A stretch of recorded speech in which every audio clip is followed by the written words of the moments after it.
다 함께 사도신경으로 우리의 신앙을 고백합니다. 나는 전능하신 아버지 하나님, 천지의 창조주를 믿습니다. 나는 그의 유일하신 아들, 우리 주 예수 그리스도를 믿습니다.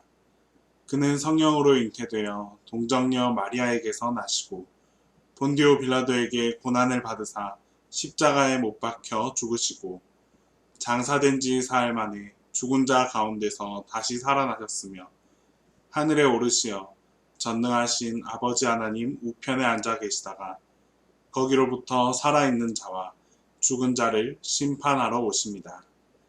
나는 성령을 믿으며 거룩한 공교회와 성도의 교제와 죄를 용서받는 것과 몸의 부활과 영생을 믿습니다.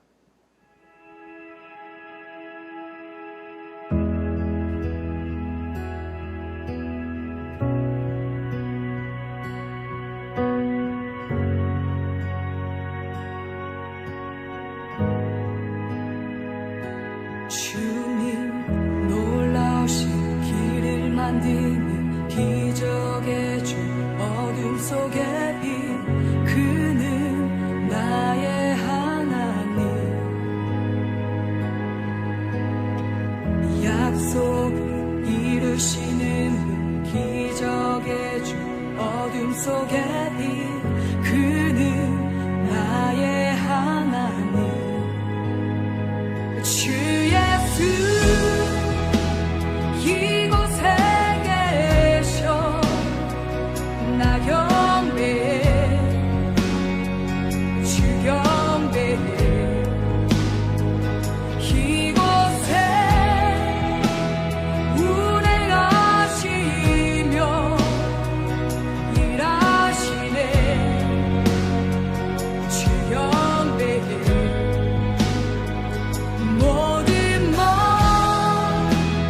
만지시는 주 나 경배해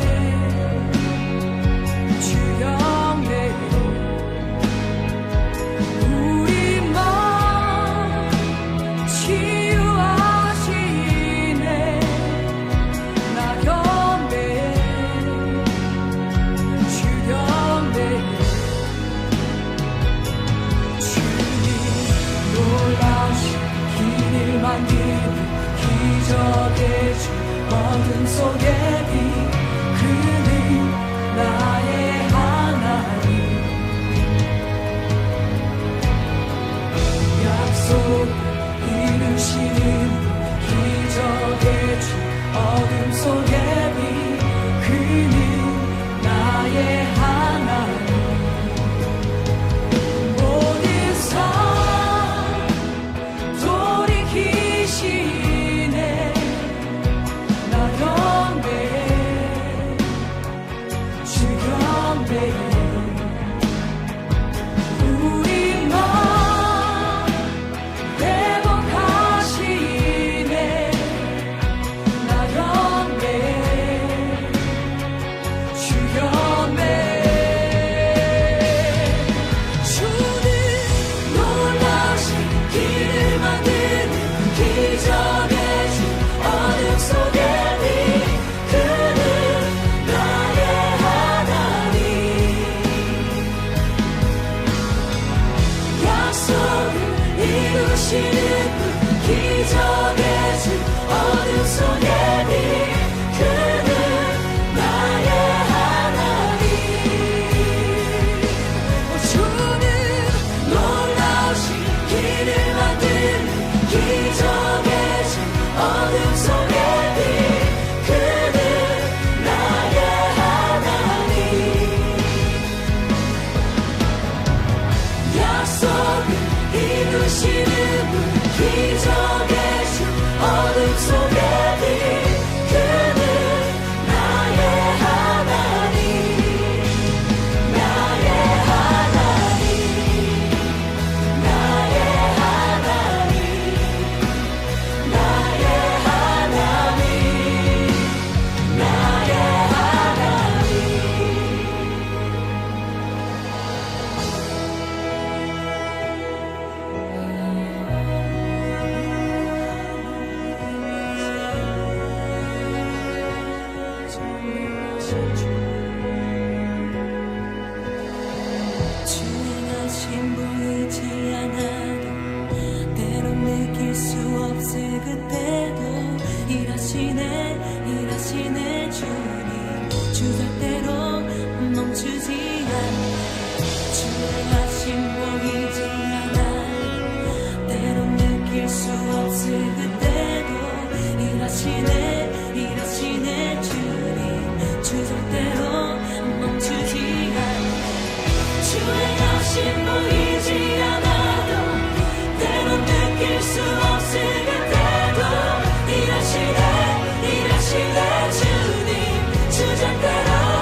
오늘 우리에게 주신 하나님의 말씀은 창세기 40장 1절에서 8절 말씀입니다.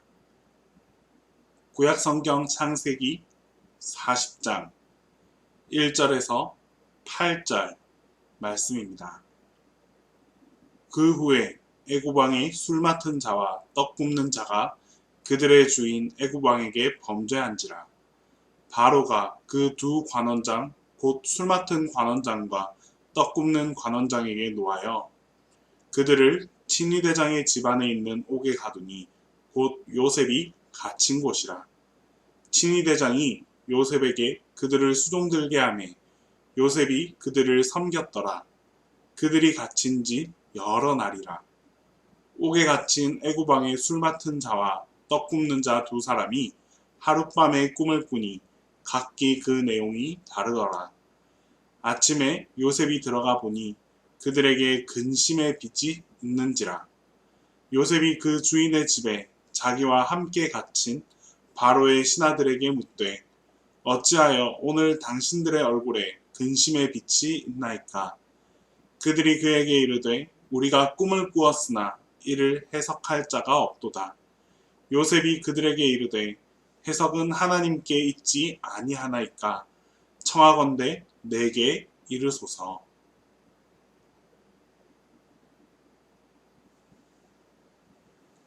여러분들께서 생각하는 요셉, 그 요셉은 어떤 사람인가요?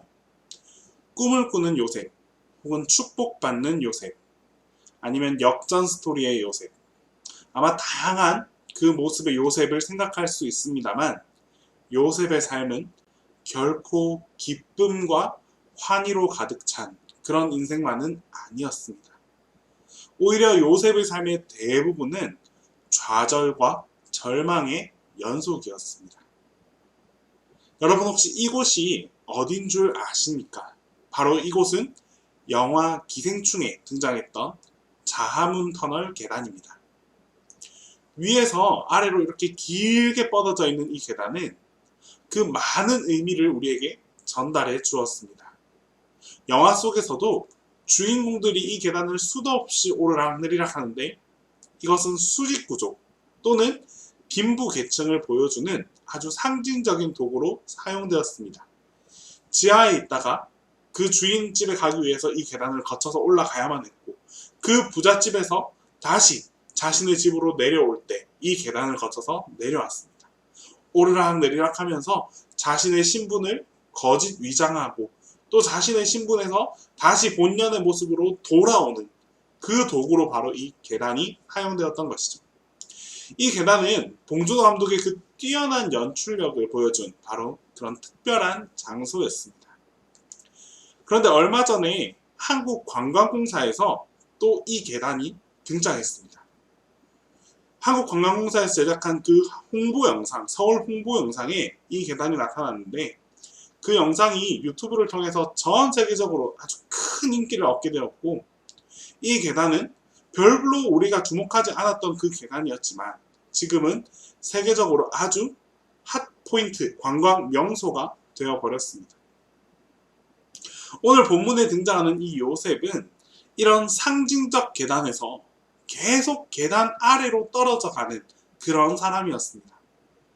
어릴 적 그는 꽤 부유한 그런 가정에서 자랐습니다. 그리고 형제들 중에서도 특별히 아버지의 사랑을 참 많이 받았다라는 것을 알 수 있습니다. 바로 자신이 입었던 그 채색 옷, 이 채색 옷을 입은 모습을 통해서 우리는 유추해 볼 수 있는 것이죠. 그런데 그랬던 요셉이 결국에는 한없이 밑으로 추락해버립니다. 질투에 사로잡힌 그 형들에 의해서 구덩이에 던짐받게 되었습니다. 한순간에 모든 것을 다 잃고 결국 나락으로 떨어지게 되어버렸던 것이죠. 요셉의 추락은 여기서 끝이 아니었습니다. 그 구덩이에서 비록 목숨은 건졌는데 그렇게 구덩이를 탈출하자마자 결국 그가 어디로 갔냐? 다시 종으로 팔려가게 되었습니다.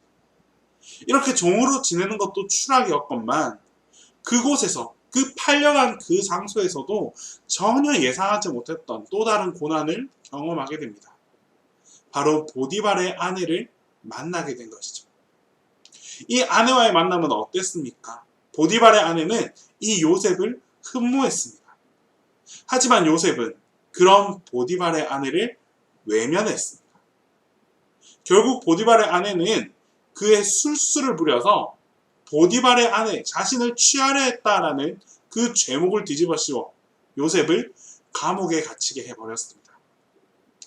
요셉의 삶은 이처럼 끝없는 계단으로 추락하는 그 인생, 끝없는 그 계단의 절망 끝으로 계속 추락하는 인생이 바로 요셉의 삶이었습니다. 조금 나아지고 조금 회복된다 싶으면 더 큰 고난과 절망이 밀어닥쳐왔고, 그렇게 더 깊은 곳으로, 더 낮은 곳으로 곤두박질 쳐졌습니다.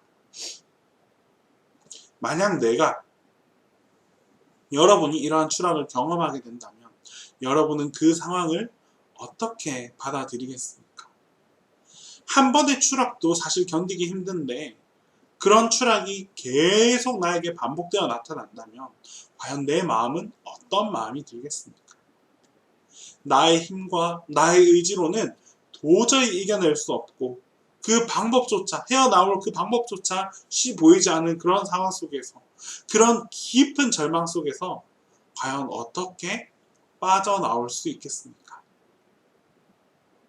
결국에는 하나님밖에 없습니다.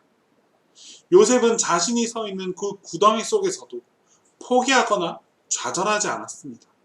결국 요셉은 다시 일어났고 그 속에서 하나님의 섭리 그리고 하나님의 예정을 경험하게 되었습니다. 자, 그렇다면 우리의 삶 속에서는 과연 추락하는 그 계단에서 어떻게 해야 다시 딛고 일어나 올라설 수 있을까요? 요셉이 구덩이에서 벗어날 수 있었던 이유, 요셉이 다시 신분 상승을 할 수 있었던 가장 결정적인 능력은 과연 무엇이었을까요? 첫 번째는 현실을 직시하고 현실을 적응할 수 있었습니다. 현실에 대한 그런 눈이 있었고 현실을 그대로 적응할 수 있는 그런 능력이 있었습니다. 사실 요셉은 눈치는 좀 없었습니다. 대신에 그 눈치와 바꾼 것이 바로 현실을 냉정하게 바라볼 수 있는, 직시할 수 있는 그런 눈이었다는 것이죠. 노예로 팔려갔음에도 금방 그 노예의 환경에 적응했습니다. 그랬더니 보디발의 집에서 그 가정의 총무까지 맡게 되었던 것입니다. 또한 요셉은 죄수로 감옥에 들어갔지만 금방 또 그 감옥살이에 적응해서 모든 관리의 고민들을 다 처리하는 그런 아주 놀라운 능력도 보여주었습니다. 만약 요셉이 자신의 현실을 정확하게 직시하지 못한 채 그저 눈물과 좌절로만 시간을 보냈다면 과연 이런 놀라운 일들이 일어날 수 있었을까요? 현실만큼 중요한 것은 없습니다. 현실이 매혹적이거나 현실이 막 긍정적인 경우는 잘 없습니다. 현실은 늘 내가 벗어나고 싶은 것, 넘어서고 싶은 것이 바로 이 현실이죠. 그러나 요셉은 이러한 현실을 도피의 대상으로 삼지 않았고 오히려 내가 이겨내야 할 대상, 적응할 대상으로 삼았습니다. 여러분들에게도, 우리 청년들에게도 이러한 모습이 반드시 필요합니다. 지금 여러분들이 있는 현실, 나의 현실이 어떤 모습이고 어떤 위치에 있는지, 나는 어떠한 하루하루를 살아가고 있는지 정확히 바라보고 정확히 깨달을 수 있어야 합니다. 요셉은 바로 그 자신의 자리에서부터 시작했습니다. 요셉은 현실에 머무르지 않고 현실을 풀어나갈 수 있는 자리로 나아갔습니다. 실무를 감당하고 실제적인 일을 다루어주는 그 총무의 역할을 평생토록 감당했던 사람이 바로 요셉입니다.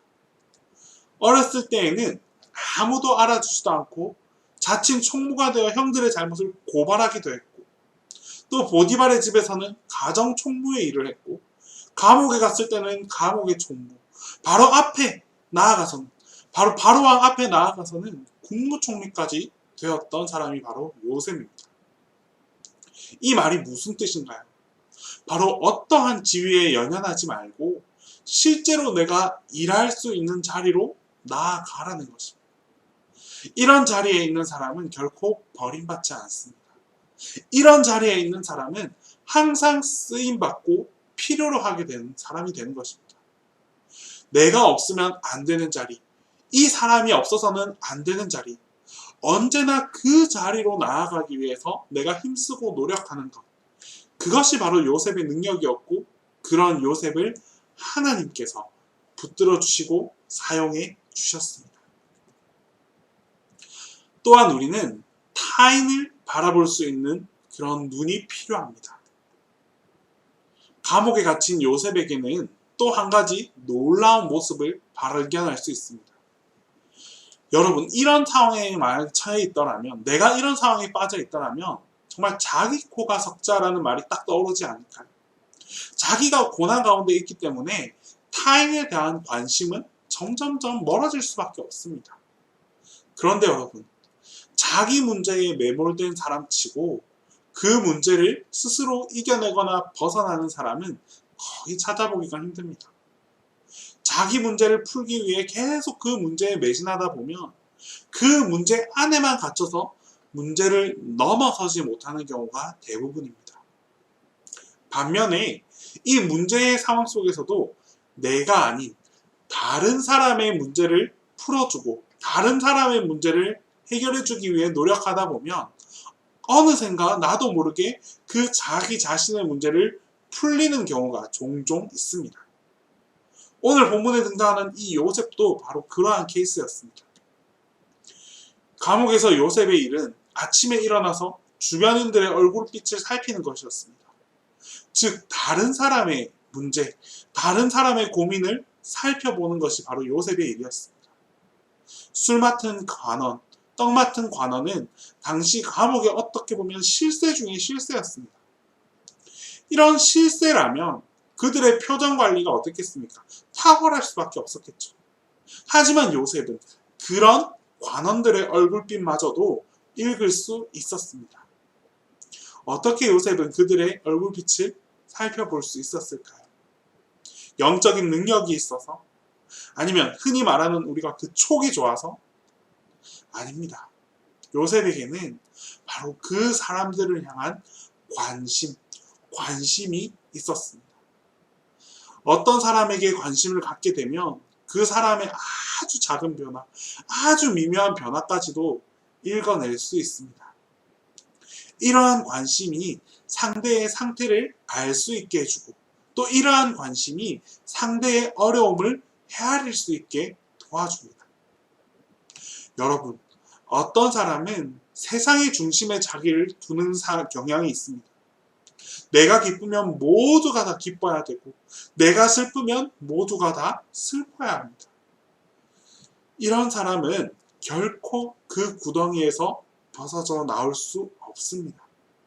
자기 인생을 초월하는 인생, 다른 사람을 도와주려는 인생, 이것이 정말 진정한 능력을 가진, 문제 해결의 능력을 지닌 그런 삶이라고 말할 수 있습니다.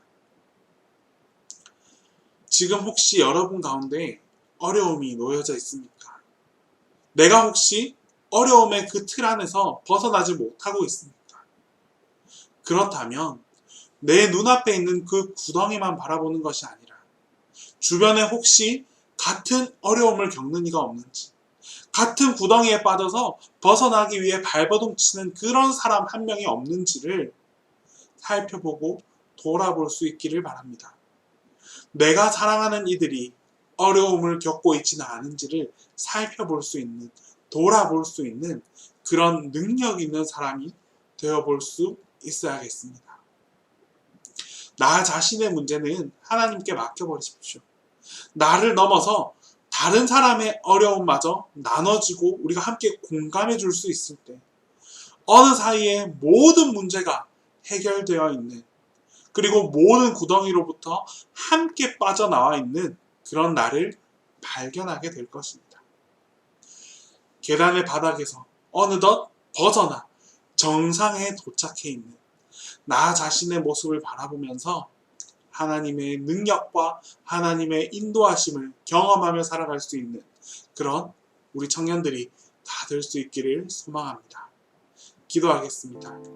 우리 시간 기도할 때에는 가장 먼저 하나님을 의지하는 내가 되게 해달라고 기도하겠습니다. 모든 상황 속에서 어떠한 어려움이 내 앞에 닥친다 할지라도 그 속에서 나를 의지하는 것이 아니라 하나님을 의지하고 하나님을 구하고 하나님의 방법대로 헤쳐나오는 내가 되게 해달라고 기도하겠습니다. 그리고 또 기도하실 때에 다른 사람을 돌봄으로써 내가 치유받을 수 있는 그런 믿음의 청년들이 되게 해달라고 기도하겠습니다. 같은 어려움에 빠져서 힘들어하고 있는 이가 없는지, 또 나보다 더 어려움 속에서 고통받고 있는 사람이 없는지 같이 돌아보고 같이 해결하고 같이 고민하고 같이 살아갈 수 있기 위해서 노력하는 그런 우리 여러분들이 될 수 있기를 바랍니다. 그렇게 살아갈 때 반드시 하나님께서 나뿐만 아니라 우리 모두를 치유해 주실 것입니다. 그런 놀라운 일들을 경험할 수 있게 해달라고 우리 시간 함께 기도하며 나아가겠습니다. 기도드립니다.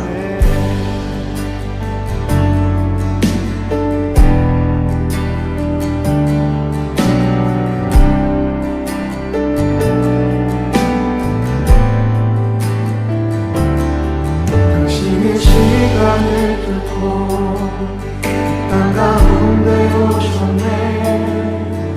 우리 없는 하늘 원치 않아 우리 삶에 오셨네.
사랑의 하나님 아버지 감사합니다.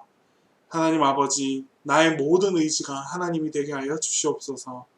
언제 어디서나 하나님을 의지함으로 모든 어려움으로부터 벗어나고 해결받고 이겨낼 수 있는 그런 삶을 살아가게 하여 주시옵소서. 또한 간절히 기도하는 것은 하나님, 내가 어려울 때마다 나만 바라보는 것이 아니라 그 어려움 속에서도 이웃을 바라보고 사랑하는 이들을 헤아릴 수 있는 그런 넓은 마음의 소유를 갖게 하여 주시옵소서. 하나님, 내가 이웃을 바라보고 내가 이웃을 함께하고 이웃에게 손 내밀고 나아갈 수 있을 때에 그 어려움을 우리가 함께 이겨낼 수 있도록 하나님께서 인도하시고 힘과 능력을 부어주시리라 확신합니다. 그런 놀라운 일들을 우리가 함께 경험함으로써 감사하며 살아갈 수 있는 그런 우리 모두가 되게 하여 주시옵소서. 예수님의 이름으로 기도드립니다. 주님께서 가르쳐 주신 기도를 다 함께 해드립니다.